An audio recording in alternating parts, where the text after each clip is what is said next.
नमस्कार, बहुत स्वागत है आप सभी का हमारे इस खास बुलेटिन में। मैं हूं आपके साथ मरियम अली। चलिए देश और दुनिया की तमाम बड़ी खबरें हैं उन पे एक नजर डाल लेते हैं। अमेरिका और ईरान की जंग के बीच राष्ट्रपति डोनाल्ड ट्रंप का बड़ा बयान सामने आया है। आपको बता दें कि डोनाल्ड ट्रंप ने कहा है कि ईरान और अमेरिका के बीच समझौता हो सकता है। जी हाँ, उन्होंने ये कहा है कि ईरान और अमेरिका के बीच पीस डील हो सकती है, वो भी इसी हफ्ते। डोनाल्ड ट्रंप ने कहा कि जगह और समय की घोषणा जल्द की जाएगी। समझौता होने के बाद हॉर्मुज भी खुल जाएगा, लेकिन तब तक नाकाबंदी जारी रहेगी। ट्रंप के दावे पर ईरान की प्रतिक्रिया भी सामने आई। आपको बता दें कि पत्रकारों से बातचीत के दौरान ट्रंप ने कहा, हमने ईरान के साथ युद्ध का एक शानदार समझौता कर लिया है। उन्होंने कहा, समझौते पर हस्ताक्षर होते ही हॉर्मुज स्ट्रेट आधिकारिक तौर पर खुल जाएगा और बहुत जल्द ऐसा हो सकता है, शायद यूरोप में इस हफ्ते के आखिरी तक। ट्रंप ने कहा कि उनकी इजराइल के प्रधानमंत्री बेंजामिन नेतन्याहू के अलावा यूएई, कतर, सऊदी अरब, बहरीन, कुवैत और अन्य देशों के नेताओं से भी बातचीत हुई, जिसमें उन्होंने कहा कि जल्द ही तुर्की के राष्ट्रपति एर्दोगन से बातचीत भी करने वाले हैं। वहीं ट्रंप का कहना है कि डील होने के साथ ही ईरान के परमाणु हथियार रखने का मुद्दा भी हल हो जाएगा। सबसे अहम बात यह है कि हमारे पास एक ऐसा समझौता है जिसके तहत ईरान कभी भी परमाणु हथियार नहीं बना पाएगा और यही इस समझौते को हासिल करने का हमारा पूरा मकसद था, इसलिए ये एक बहुत बड़ी उपलब्धि है। उधर ट्रंप के शांति समझौते के फाइनल होने पर ईरान का बयान सामने आया। वही ईरान की समाचार एजेंसी के मुताबिक उन्होंने कहा है कि ईरान ने समझौते पर अंतिम निर्णय नहीं लिया।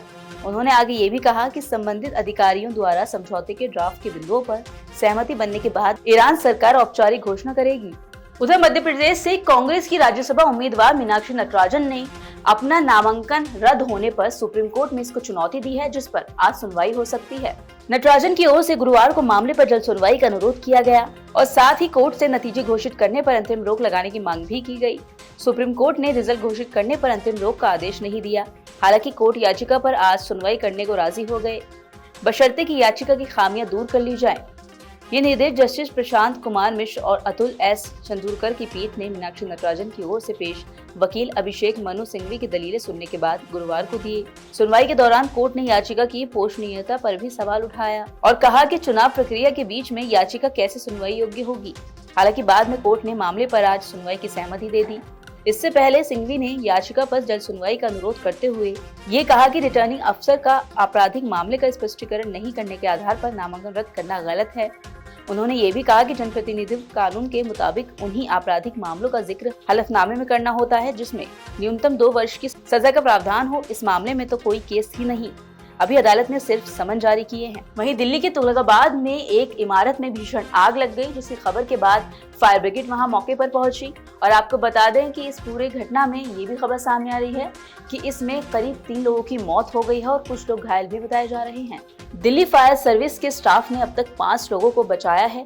ये घटनाक्रम दिल्ली के हौजरानी स्थित एक गेस्ट हाउस में लगी भीषण आग के कुछ हफ्ते बाद सामने आया, जिसमें कम से कम 22 लोगों की मौत हो गई थी। इस घटना के बाद वेंटिलेशन की कमी और प्रवेश निकास द्वारों की अपर्याप्त संख्या को लेकर भारी आक्रोश फैल गया था। वहीं आज दिल्ली के तुगलकाबाद एक्सटेंशन के गली नंबर 1 स्थित एक बिल्डिंग में इस आग की घटना सामने आई। फायर ब्रिगेड के मुताबिक अब तक 8 घायलों को निकालकर एम्स ट्रॉमा सेंटर भेज दिया गया है। वहीं टीम ने घटना में 3 शवों को बाहर भी निकाला, जिनकी शिनाख्त का प्रयास किया जा रहा है। उधर यूपी के फिरोजाबाद में स्वर्ण शताब्दी एक्सप्रेस पर पथराव का मामला सामने आया है। आपको बता दें कि जिस कोच पर पथराव हुआ उसमें आरएसएस प्रमुख मोहन भागवत भी मौजूद थे। इस पूरी घटना पर ADG Agra zone SK Bhagwat ने क्या कुछ बताया, सुन लीजिए।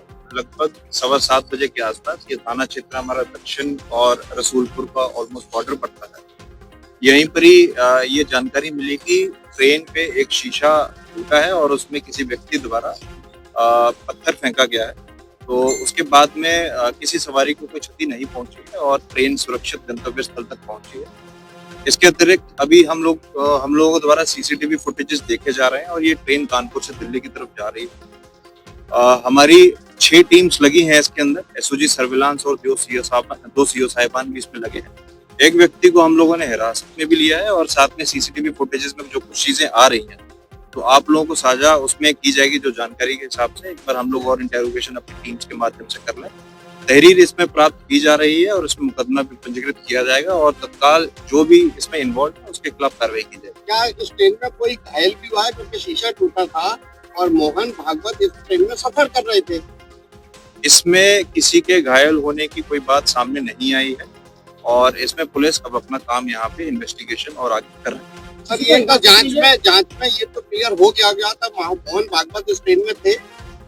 जी हाँ, ये जानकारी मिली है और इसको पूरे विषय को बहुत ही गंभीर रूप में देखा जा रहा है और इंश्योर कराया जाएगा कि फेयर इन्वेस्टिगेशन और जो भी इसमें कोई इन्वॉल्व होगा उस पर कार्रवाई की जाए। अब बात करें मौसम की तो आपको बता दें कि बीते दिन मौसम एकदम पूरा बदल गया।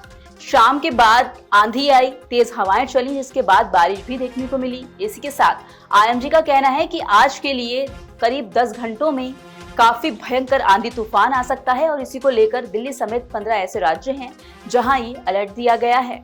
मौसम विभाग के पूर्वानुमान के मुताबिक देश के 15 राज्यों जिसमें यूपी, बिहार, दिल्ली, हरियाणा, राजस्थान, उत्तराखंड, हिमाचल, पंजाब, जम्मू कश्मीर, झारखंड, पश्चिम बंगाल, मध्य प्रदेश, तमिलनाडु, केरल और असम शामिल हैं। यहाँ मूसलाधार बारिश की चेतावनी जारी की गई। इस दौरान करीब 85 से 90 किलोमीटर प्रति घंटे की रफ्तार से तेज हवाएं चलेंगी। पूर्वी राज्यों में वज्रपात और बिजली के नुकसान की आशंका भी जताई गई।